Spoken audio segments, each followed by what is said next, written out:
on page 3 from item number 9 and the sequence of events. This is similar as per the joint report as presented by the Cabinet Secretary. This is also captured in page 4 and 5. I will just highlight a couple of issues. One is at page 6. This is the Lake Turkana Wind Power Report.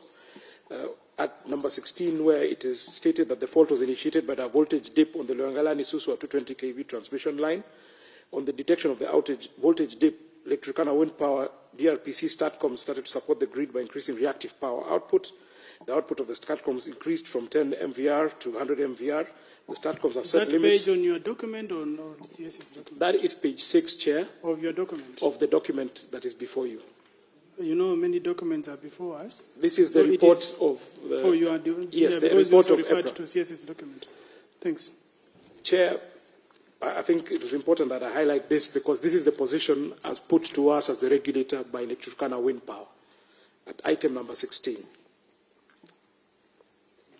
where Lake Turkana are of the view that the STATCOMs have set limits which, if exceeded, will lead to a trip. The plant and substation configuration is as shown. I will not go into that. The point I wanted to make there is, as according to Lake Turkana, the fault was initiated by a voltage dip on the Luangalani-Suswa 220 kV transmission line. Chair, I will move on to page number 8, which is our authorities analysis. 19. The Joint Technical Report concludes that the tripping of the Lake Turkana wind generation plant after an alleged severe voltage dip was possibly caused by the three-phase fault at the 220 66 kV at the river substation at 21:45 09.277 hours. This is the relay time, which triggered a rise in the system voltages at Luangalani. This led to the voltage tripping of Lake Turkana wind power plant, which affected the stability of the grid. Chair, in the interest of time, I will leave it at that. I will skip the waveforms and move on, Chair, to the question that you have put before us.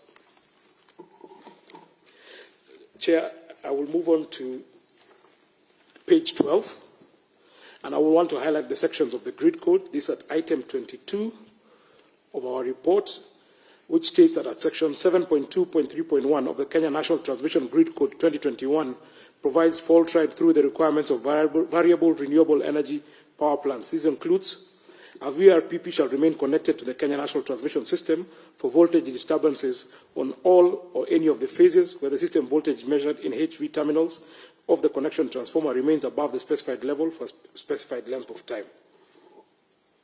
Chair, if you look to the next page at 23, the analysis of the generation trip sequence established that other generation plants, including Olkaria 5 and Thika Power, tripped after 755 milliseconds, violating the fault ride and the requirements of the grid code. The generation trip sequence we have been able to provide. Chair, the point I want to make there is that we do have a grid code, and the grid code requires generating plants to be able to ride out an incident or a fault that occurs within a system disturbance.